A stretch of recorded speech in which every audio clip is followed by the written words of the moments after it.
Assalamualaikum warahmatullahi wabarakatuh. Kami dari kelompok 1 akan menjelaskan Pancasila sebagai sistem filsafat.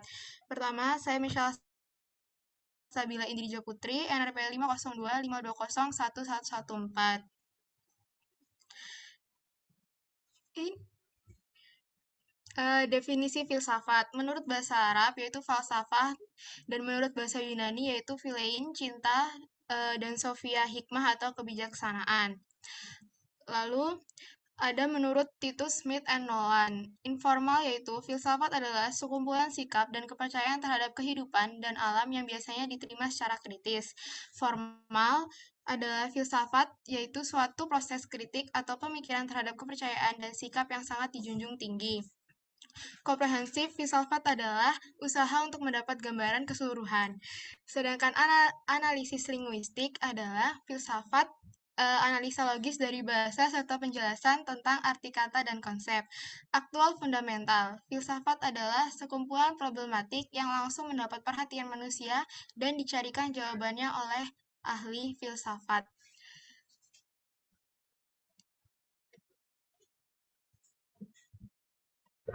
Untuk slide selanjutnya, perkenalkan nama saya Rizaldi Nur Rahman Naufal, NRP 51194000201.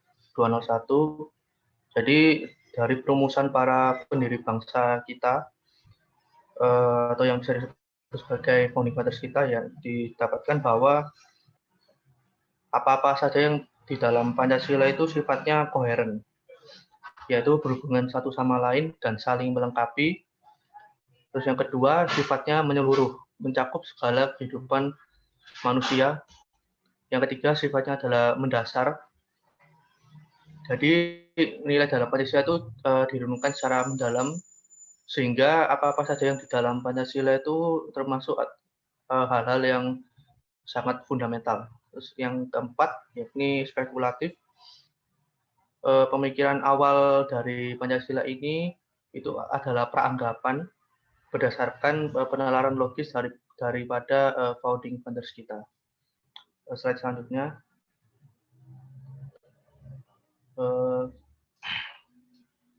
Slide selanjutnya, di kedudukan filsafat Pancasila, screen-nya mungkin bisa diganti.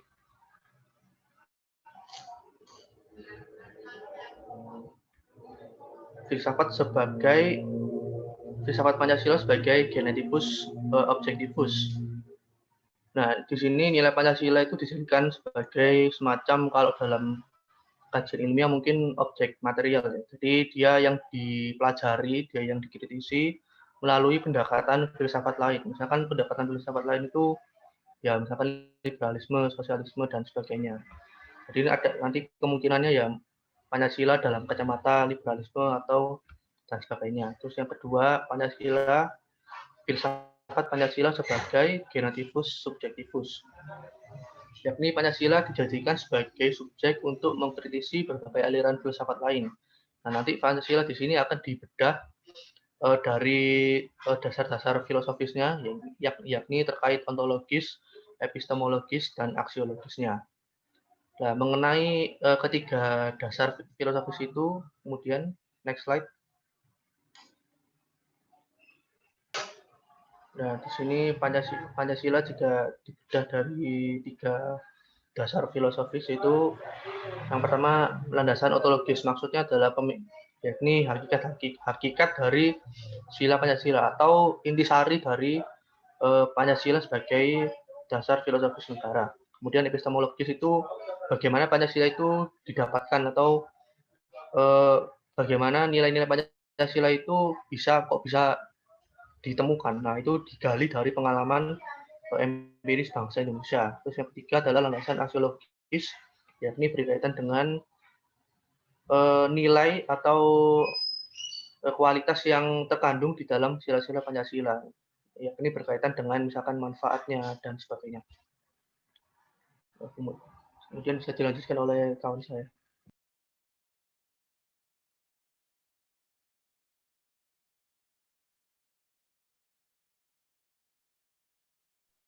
Baik, selanjutnya saya Rahmat Faris Akbar, NRP 5025201003, akan melanjutkan pembahasan mengenai hakikat Pancasila sebagai sistem filsafat dan juga urgensi Pancasila sebagai sistem filsafat. Yang pertama, ini adalah esensi atau hakikat Pancasila sebagai sistem filsafat yang dijabarkan pada sila-sila Pancasila. Yang pertama, sila ketuhanan. Di sini Tuhan sebagai prinsip utama dalam kehidupan. Jadi artinya itu dalam setiap melakukan sesuatu yang baik maupun buruk, kita semua itu bertanggung jawab kepada Tuhan kita masing-masing. Kemudian yang kedua yaitu sila kemanusiaan. Manusia monopluralis, artinya monopluralis di sini ini terdiri dari 3 kriteria, yaitu yang pertama susunan kodratnya berupa jiwa dan raga, lalu sifat kodratnya yaitu sebagai makhluk individu dan makhluk sosial, dan yang ketiga kedudukan kodrat itu sebagai makhluk pribadi yang otonom dan makhluk Tuhan. Kemudian sila persatuan itu adalah semangat kebangsaan cinta tanah air. Di sini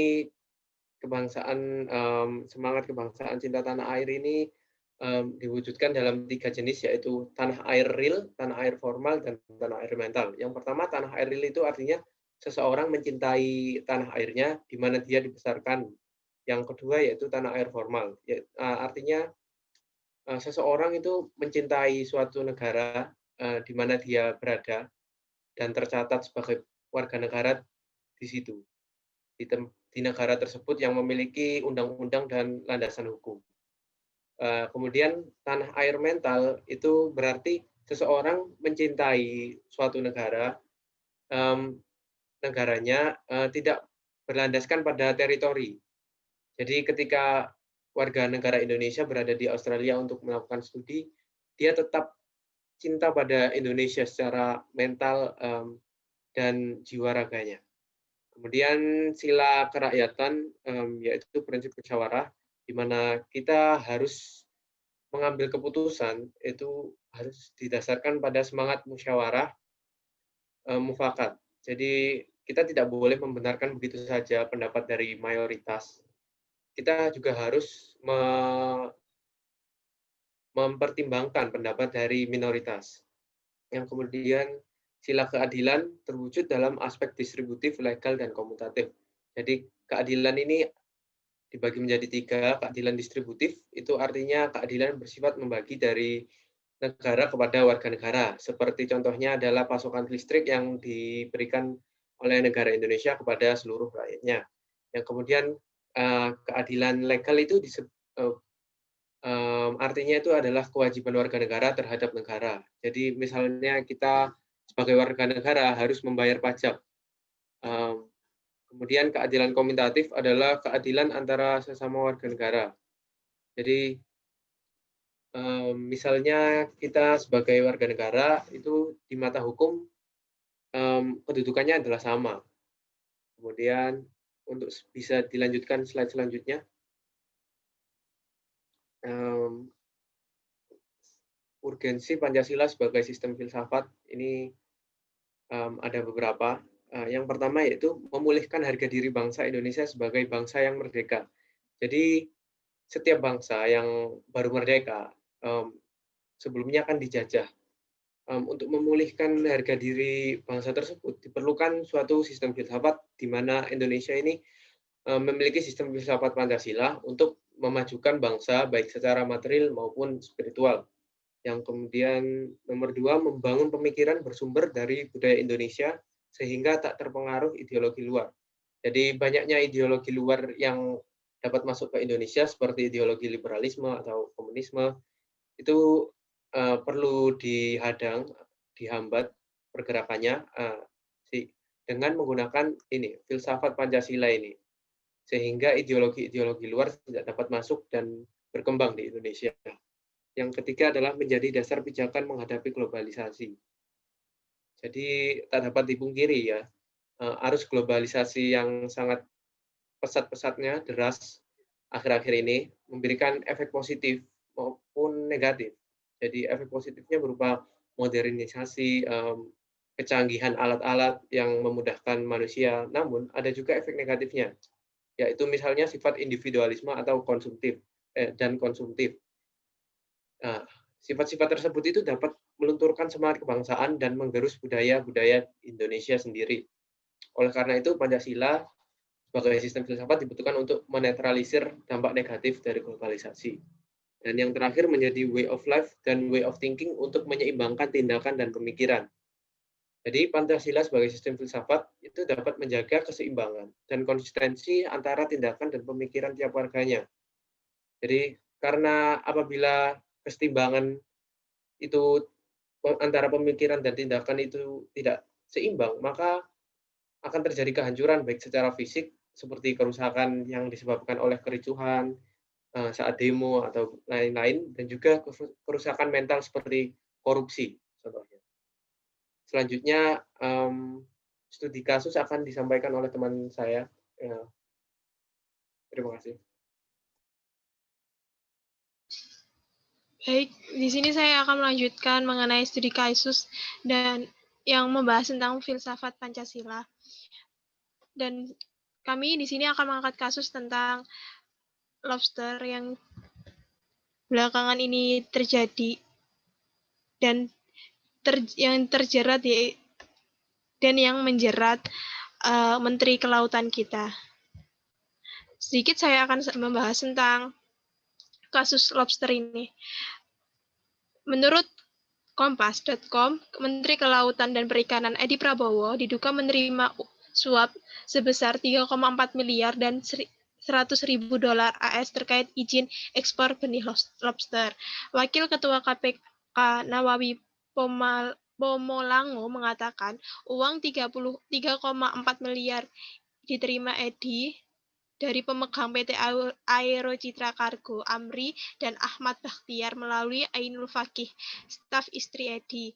Dan pada tanggal 5 November 2020, diduga terdapat transfer dari rekening ABT atau Bakhtiar ke rekening salah satu bank atas nama AF atau Ainul sebesar 3,4 miliar yang diperuntukkan bagi keperluan EP atau Edi, IRW atau Iis Rosita Dewi, istri Edi, dan SAF, staf khusus Menteri KKP Safri, dan APM, staf khusus Menteri KKP Andrean Pribadi Misata. Kata Nawawi dalam konferensi pers Rabu tanggal 25 November 2020. Nawawi menuturkan uang tersebut digunakan belanja oleh Edi dan Iis pada tanggal 21 hingga 23 November 2020 di Honolulu, Amerika Serikat. Sejumlah sekitar 750 juta diantaranya berupa jam tangan Rolex, Tasumi, dan LV, baju Old Navy. Dan kemudian PT Aero Citra Cargo disebut menerima uang dari beberapa perusahaan eksportir benih lobster sebab ekspor benih lobster hanya dapat melalui PT Aero Citra Cargo dengan biaya angkut Rp1.800 per ekor. Nawawi menyebut PT Duta Perkasa DPP dan sempat mentransfer uang sebesar 73 juta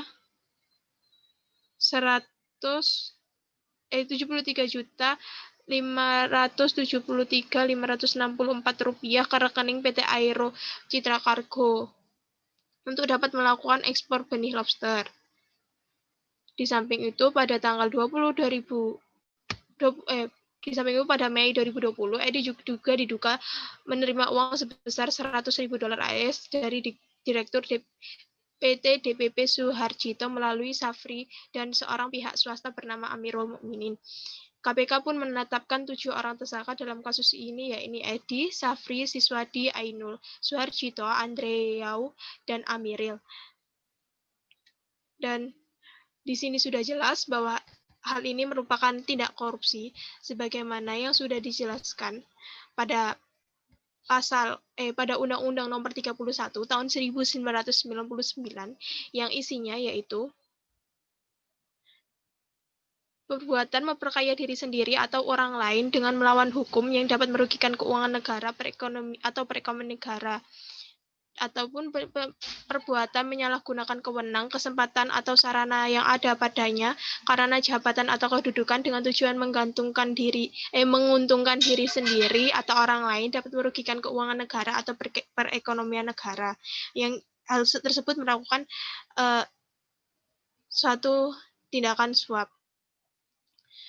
Dan di sini sudah jelas ada tindakan suap menyuap antara Menteri Kelautan Edi Prabowo dengan Direktur PT Citra Cargo. Dan di sini saya akan mengkaitkan dengan studi kasus sila pertama, yaitu kaitan dalam hal ini tentang pejabat negara yang diambil sumpahnya dalam masa jabatannya yang bersumpah di atas Al-Quran, sebagaimana bunyi sila pertama yaitu ketuhanan yang Maha Esa, yang kaitannya dengan Tuhan. Namun, para pejabat negara bila melakukan tindakan korupsi akan menyalahi sumpahnya di hadapan Tuhan yang Maha Esa. Sekian dari saya, dan mohon maaf saya belum perkenalkan diri. Nama saya adalah Rina Ekandriati dengan NPWP 50012011098. Untuk sila kedua akan dijelaskan oleh rekan saya selanjutnya. Terima kasih. Ya, kemudian untuk studi kasus sila kedua, perkenalkan nama saya Diki Mirakun Cahyo, NRP 5025201250. Sesuai yang ada pada PPT, di situ kan sudah tersebutkan hukum tumpul di atas dan tajam di bawah. Hal tersebut saja sudah menyalahi apa yang ada di sila kedua, di mana berbunyi dan memiliki makna untuk melakukan sesama manusia sebagaimana mestinya dan melakukan tindakan yang benar, bermartabat, dan adil.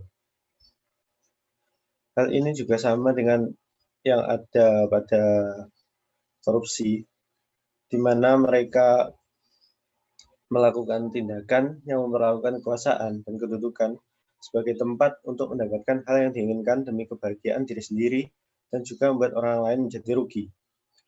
Sesuai yang telah kami ambil pada studi kasus, yakni korupsi lobster, sebenarnya tidak apa-apa untuk mengekspor lobster.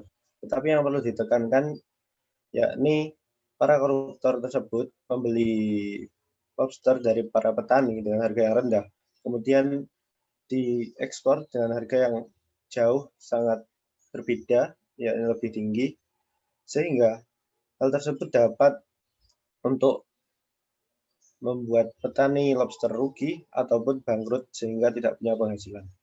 Sekian, kemudian sila seterusnya akan dijelaskan oleh teman saya. Oke, baik. Kali ini saya Muhammad Fuad Salim akan menjelaskan kaitan sila ketiga dengan studi kasus. Mohon maaf, ini PPT-nya nggak terlewat tadi. Baik, kali ini saya akan menjelaskan kaitan sila ketiga dengan studi kasus kami, yaitu kasus korupsi lobster yang baru-baru ini terjadi. Menurut saya, kasus korupsi lobster ini memiliki dampak yang sangat besar dalam persatuan yang ada di Indonesia. Pertama, masalah yang terjadi adalah korupsi yang dimana hal ini berdampak sangat buruk bagi kita semua. Selain itu, kasus korupsi yang terjadi di Indonesia memiliki hal yang unik di mana sering terjadi pemotongan masa tahanan yang kurang jelas alasannya. Bisa dilihat dari gambar PPT-nya bahwa nasib koruptor yang ada di Indonesia itu malah dipotong masa tahanannya. Hal ini menunjukkan bahwa hukum yang ada di Indonesia masih belum dilaksanakan dengan baik walaupun berlandaskan pada Pancasila. Bisa dikatakan bahwa hukum yang ada di Indonesia itu tumpul ke atas tapi tajam ke bawah seperti yang teman saya barusan jelaskan, yang artinya hukum bagi para masyarakat golongan atas itu bisa terkesan kurang ketat dan terkesan terlalu ketat pada masyarakat golongan bawah. Dari semua itu kita bisa melihat penerapan hukum yang ada di Indonesia itu jika terus berlanjut seperti ini maka akan menimbulkan perpecahan yang dimana itu tidak sesuai dengan nilai sila ketiga, yaitu persatuan Indonesia. Untuk sila berikutnya bisa dijelaskan oleh teman saya.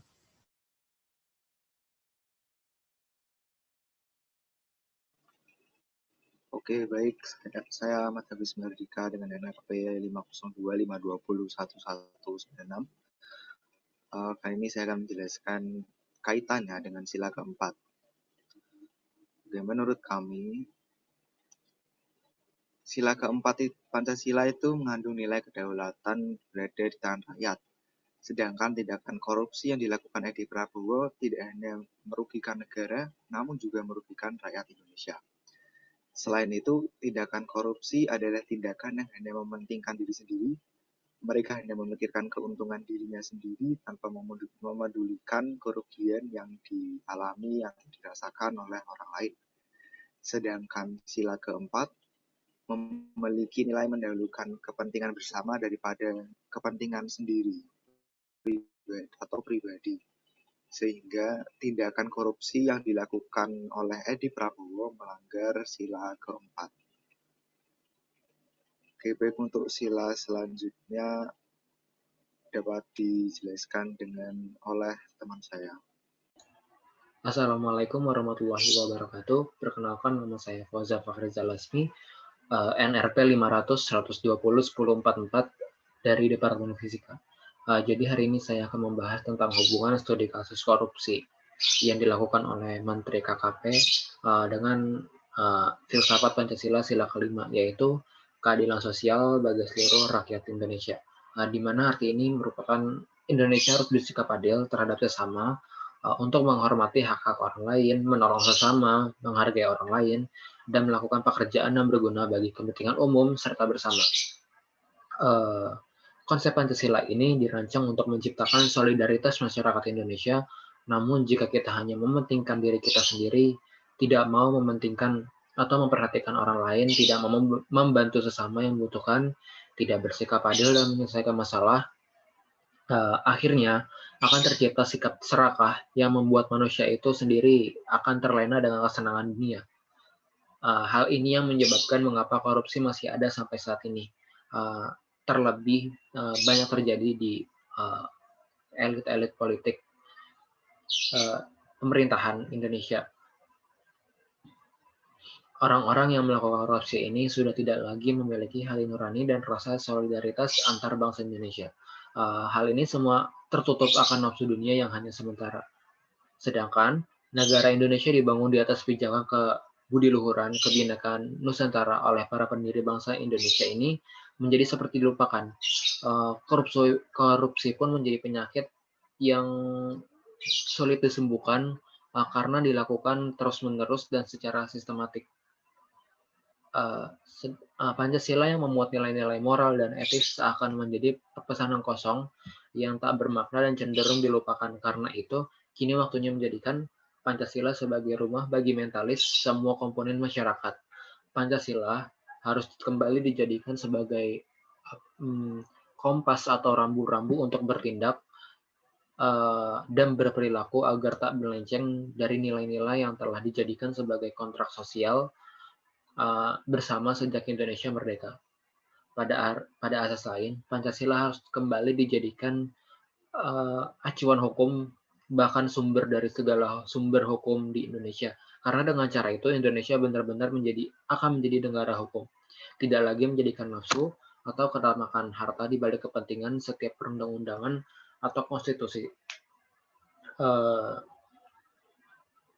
Tak pelak cara-cara lama menyusun konstitusi